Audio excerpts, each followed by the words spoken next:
you wanted to say that this is about the Messiah, does this chapter specifically and exclusively identify Jesus? Let's say that Isaiah 53 is talking about the Messiah and is saying that the Messiah is going to come and suffer and die for the sins of the world.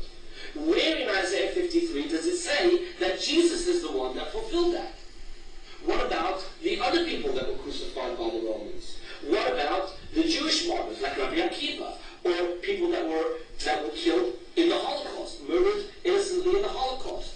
Maybe they could be the subject of Isaiah 53. Who says that Isaiah 53 is talking about Jesus? Good question. Who says Isaiah 53 is about Jesus? Good question, which deserves an honest answer. You asked, what about the other Jews that died during the ages? Another fair question. Not only thinking about people such as Shimon Bar Kokhba, or Shabbatai Tzvi, or Menachem Mendel Schneerson, but all other individuals as well. There are two ways to answer these questions. One is via a prophetic timetable, and two, via the historical data on the resurrection of Yeshua. The prophetic timetable points us to one single person. To know what the timetable is, you have to have prophecies that indicate a time schedule. I present two prophecies with a time frame, and one prophecy that indicates a resurrection of the Messiah. Let's look at that timetable. We go to Daniel 9. Daniel 9 gives us a time frame that indicates a moment that God wants to terminate and repudiate sin and iniquities and establish righteousness. Remember, this is what it's all about with God and what stands in the way of God and his people every time. In other words, God will bring redemption to the world. We won't get into technicalities of calculating things right now, but both Rabbinic Judaism and Messianic Judaism end up in the 1st century AD. The verse says that somewhere at the end of that period, Messiah will be cut off and has nothing. The words ve'ein lo, that could be understood as and he has nothing, can also mean and it's not for him. This leads to the conclusion that Messiah will come in the 2nd or 3rd quarter of the 1st century and will be cut off and has nothing, or it's not for himself. This excludes Shimon Bar Kokhba, who lived in the 2nd century, Shabbatai Tzvi, 16th century, and Menachem Mendel Schneerson, 20th century, and anyone else before or after. Okay, let's see what he says over here.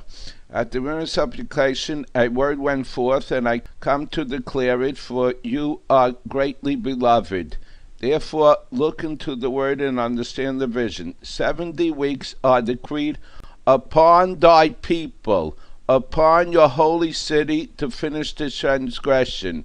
It's not decreed that God is going to finish the transgression. It's decreed on the people to finish the transgression. So this guy is a liar when he says God wants to finish the transgression. Yes, but the people have to finish. Decree upon thy people and upon your holy city to finish transgression, and to make an end of sin, and to forgive iniquity, and to bring in everlasting righteousness, and to seal vision and prophet, and to anoint the most holy. So it's up to the people. They have 70 weeks to finish their transgression, and if they finish it, if they don't sin, then the Messiah will come. Know therefore and discern that from the going forth of the word to restore and build Jerusalem until an anointed one, a prince, shall be 7 weeks, and for 62 weeks it shall be built again, with broad place and moat, and in troublous times. And after the 62 weeks, the anointed one shall be cut off and be no more. And the people of the prince that shall come shall destroy the city and the sanctuary, but his end shall be with a flood, and upon the end of the war desolations are determined. So I don't know where he got here, Messiah. It says anointed one will be cut off, and he wants to say for himself. He can say whatever he wants. That's not what it says. But it says for ein light, not for himself. He'll be cut off for who? Ein light means he'll have nothing. He'll be cut off and be no more. Okay, that's what it says. Actually, he made it up and it'll be not for himself. He can say whatever he wants. That doesn't mean it's true. Okay, so it's not talking anywhere over here about a Messiah. It's talking about decreed on thy people and upon your holy city to finish the transgression. Did the people finish transgression when that God came? Even they claimed that the Israelites transgressed by not believing in their dead God. So they didn't finish transgression. Here it goes, Daniel 2. And in the days of those kings shall the God of the heavens set up a kingdom which shall never be destroyed, nor shall the kingdom be left to another people. It shall break in pieces and consume all these kingdoms, but it shall stand forever. Okay, let's see exactly who this, the generation forever that he claims that will be the generation forever, he says, okay? Who is that talking about? Okay, so that here we see in Daniel 7, Daniel spoke and said, I saw in my vision by night, and behold, 4 winds of heaven. We'll skip for time. And after this, in the night vision, behold, a 4th beast, dreadful and terrible, strong exceeding, had a great iron teeth. It devoured and broke in pieces and stamped the residue of its feet. Okay, that's the Roman Catholic Church, the Romans. I considered the horns, and behold, there came up among them another horn, a little horn, before which 3 of the first horns were plucked in the roots. A fiery steam issued and came forth before him. Thousands ministered unto him, and 10,000 times 10,000 stood before him. The judgment was set, and the books were opened. I beheld at that time, because of the voice was great words, which spoke, I beheld even till the beast was slain, and its body destroyed. It will be given to be burnt with fire. That's the Roman Catholics, or the Christians.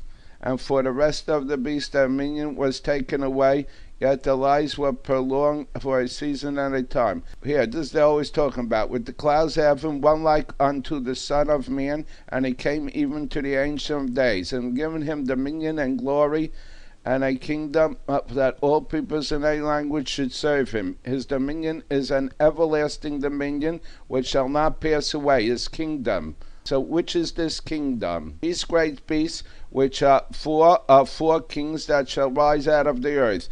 But the saints of the Most High shall receive the kingdom and possess the kingdom forever, even forever and ever.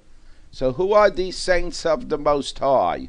We see in Deuteronomy, verse 8, when the Most High gave to the nations their inheritance, when he separated the children of men, he set the borders of people according to the number of children of Israel. For the portion of the Lord is his people, Jacob, the lot of his inheritance. He found them in the desert land, and in the waste of howling place. He encompassed him. He cared for him. He kept him as the apple of his eye. So who are the saints of the Most High? Yeah. When the Most High gave the nations. This is Israel it's talking about. So the saints of the Most High are Israel. They will have dominion forever and ever. Not his false god. But he says it can't be anyone else.